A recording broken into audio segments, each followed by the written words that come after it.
I think one of the sharpest distinctions between people is between the small percent who look words up in the dictionary and the overwhelming majority that don't.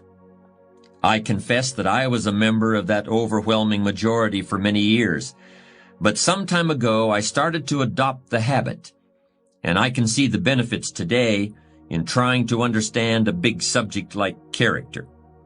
I find it especially helpful when I discover something about the origins of words in ancient or foreign languages.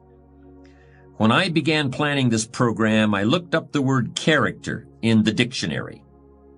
I learned the origin of the word, and then I just sat there for a minute and realized that in this case, the origin of the word just about says it all.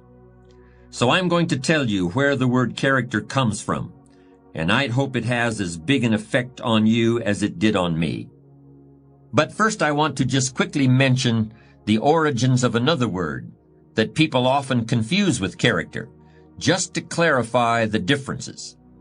That other word is charisma, and I think that it's often confused with character today. But charisma is really quite different. Charisma is derived from a Greek word meaning an ability to elicit favor in other people. It's a magnetic quality of personality that people respond to as if it were magic.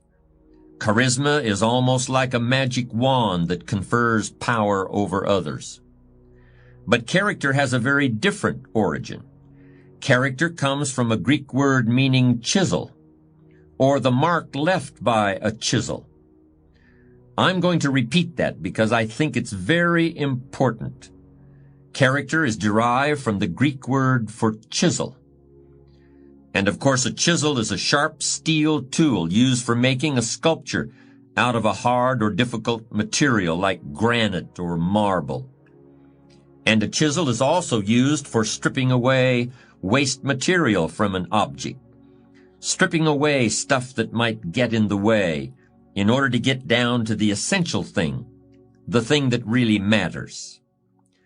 So in its origins, the word character isn't related to a word like charisma, which we've described as a kind of magic wand. Character isn't a magic wand. Character comes from chisel, and I hope you'll remember that. You've got to chisel your character out of the raw material of yourself, just like a sculptor has to create a statue. The raw material is always there. Everything that happens to you, good or bad, is an opportunity for building your character. Let me point out another important distinction between character and charisma. You may have noticed it already. In both its definition and its derivation, character doesn't refer to other people. It doesn't refer to having power over other people or getting other people to follow you or gaining favor with other people. Character is something that you have and that you are. You could be marooned on a desert island, and your character would still be important. In fact, it would likely be very important in that situation. But charisma wouldn't do you any good at all. Charisma requires the presence of others, while character is all about you. Character is the person you are after you've chiseled and have gotten past all the unnecessary material to what's under.